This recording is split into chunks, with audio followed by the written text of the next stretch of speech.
Now, apparently, it's not just Captain's Peak Resort. Another resort was built in Chocolate Hills in Bohol.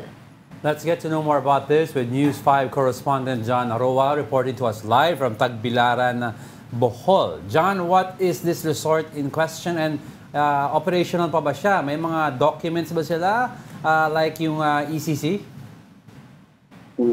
Angelo, isa nga sa ating mga binisita ang Sagbayan Peak na nakatayo ito sa bayan ng Sagbayan, katabi lang ng malapit lang sa kung saan yung controversial rin na resort na Captain's Peak Resort. Itong Sagbayan Peak, Angelo, sa makikita natin, ay mayroon siyang kalsada na konkreto, sinementong kalsada sa Burol. So, yun, operational pa rin ito hanggang sa ngayon at base nga sa nakapanayam natin ng mga staff sa lugar kasi sinubukan natin kumuha ng detalye doon sa area ngunit hindi nagpaunlak ng panayam yung management ng Sagbayan Peak. Pero ayon nila, nung tinanong natin sila off-cam, sabi nila may kompleto naman sila sa kanilang mga dokumento at mayroon naman silang business permit, titulado naman yung lupa at mayroon naman silang ECC. Yun din yung nangyari dito sa Budagta. Ang Budagta, isa kung makikita natin, isa itong malaking hagdanan na ikinabit sa Burol. At base nga sa pagkapanayam natin sa may-ari ng Budagta na nagtumangging magpa-interview on cam, nasabi niya na may nakakuha sila ng ECC sa DNR at yun nga lang ang paliwanag niya na yung struktura nila is ma-dismantle or hindi siya permanente. Kaya nga nabigyan sila ng ECC.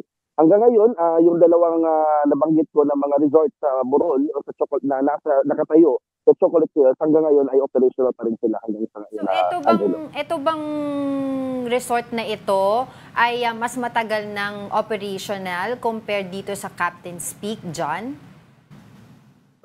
Oo, Angela, mga ilang taon na ang mga nakatayo, ang mga resort na ito.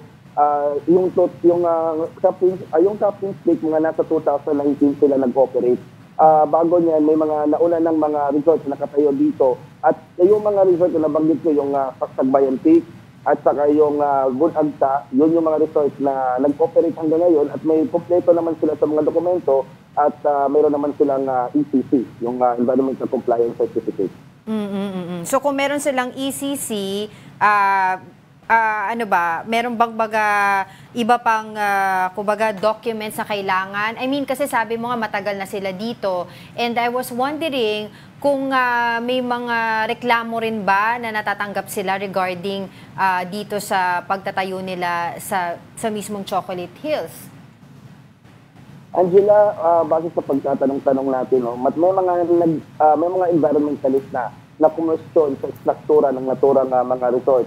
Ngunit gayon pa man ay hindi naman nagpapatuloy pa rin sila sa kanilang operasyon dahil naman nila ayon sa mga pamunuan ng naturang mga resort, may sapat naman silang mga dokumento at nag-issue naman sila ng ECC mula sa DNR. Okay, John, since nabisita na sila ng mga authority, kalaruhin ko lang yon. Yung mga resorts in question, hindi yung Captain's Peak, yung mga resorts na binanggit mo, tuloy-tuloy pa rin ang magiging operasyon? Yun ang ginawa. Tama, Angelo. Yun yung ginawa ng provincial government ng Bohol. In-inspection nila, right after nag-viral yung Captain's Peak, in-inspection nila lahat ng resorts na nakapalibot o nakatayo sa Chocolate Hills sa protected area at na mayroon naman silang naipakita mga dokumento at dahilan dyan ay ongoing at patuloy pa rin yung operation nila. Yun nga lang, base sa observation natin ay medyo apektado or gaya nga nagkaroon ng epekto ito sa dami ng mga turistang bumibisita sa kanilang lugar. Itong issue nga sa Captain's Peak. Kaya yung malimit o hindi na gaano karami yung mga turista bumibisita sa kanila dahil nga sa naturang dahil na sa isyong ito na sumabog dito sa controversial na resort sa Captain's Peak. Sige, John, maraming salamat sa oras mo, ha. Thank you so much, News 5 correspondent John Aroa reporting live from Tagbilaran, Bohol.